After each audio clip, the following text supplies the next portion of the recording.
Сен кітап оқып бастадың ба? Жақсы.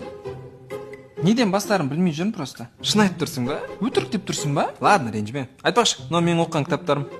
Осы 1040 кітапты оқыдың ба? Иә, конечно. Мынаның бәрін оқу мүмкін емес қой. Мүмкін, егер аз-аздан үздіксіз оқысаң, мен сияқты тұрақты оқитын адам боласың. Ой, менде сен сияқты уақытым жоқ. Ерінбесең уақыт табасың, бауырым. Ал ана кітаптар кімдікі? Олар да менікі.